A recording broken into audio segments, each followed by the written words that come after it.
I was sitting on a dinky stool, hunched over a dinky shredder, shredding a not so dinky volume of paper when it happened.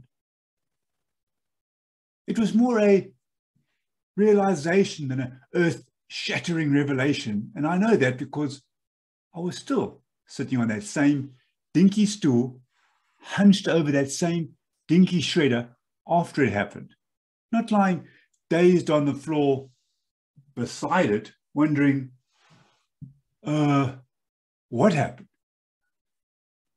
And it was then that I realized it's no secret.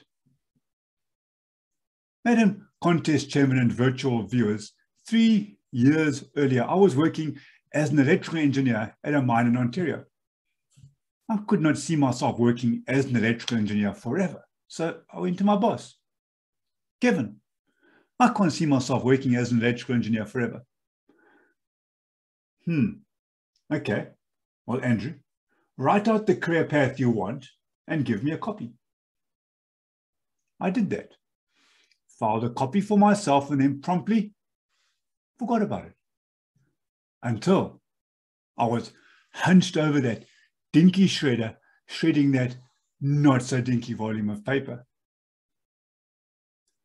I just accepted a job offer to start a new job as an energy specialist all the way across the country in British Columbia. As part of the moving process, my wife Kim and I were getting rid of the stuff we'd accumulated. Paper, for example. While shredding, I came across the work-related file and pulled out the career path I had written for Kevin 3 years earlier, and then filed and forgotten about.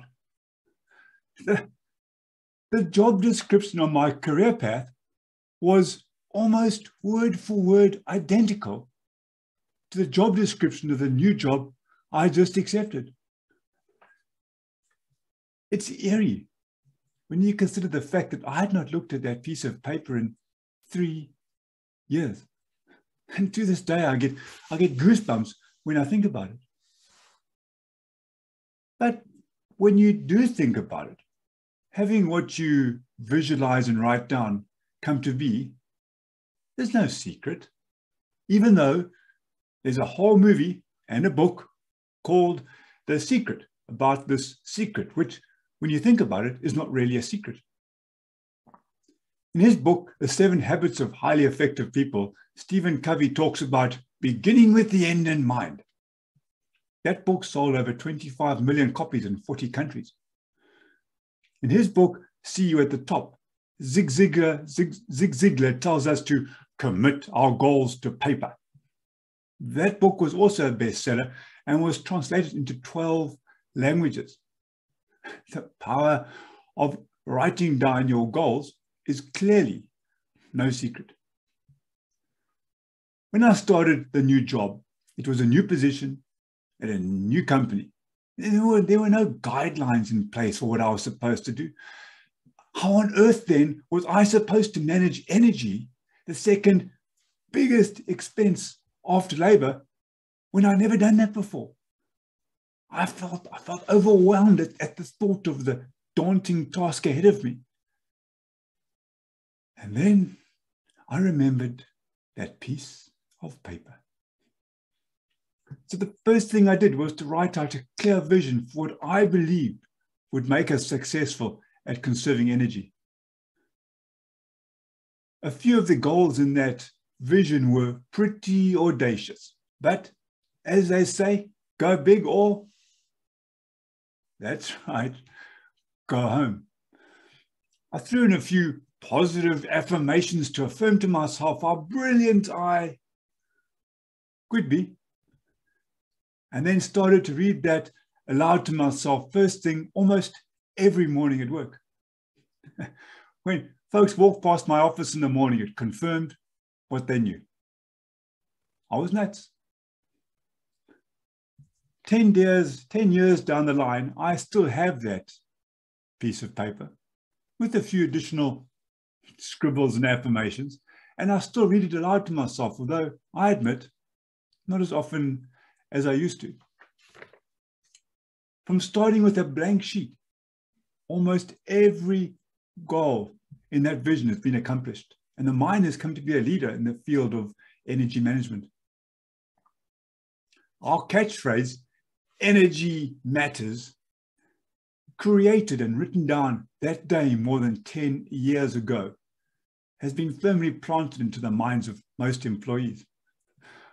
On the way into the mine one morning, back in the days when we had to drive into work, 3 employees were carpooling out of the mine on their way home.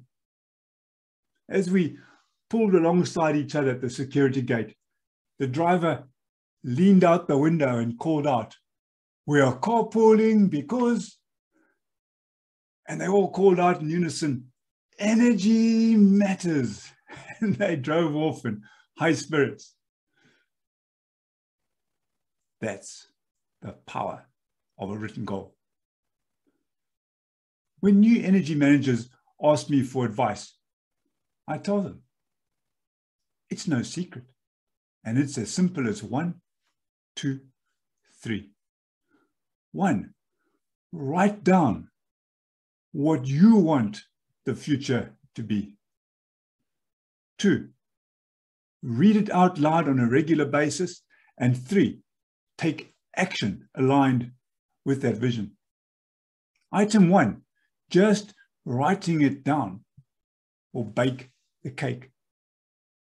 Reading it often and taking action will be the icing on the top. We still have that dinky stool. We've bought a not so dinky shredder, but we still seem to accumulate a not so dinky volume of paper. And whenever I hear the whir and crunch of that shredder action, I'm reminded that the process for getting what you want in life is no secret. Madam Contest Chairman.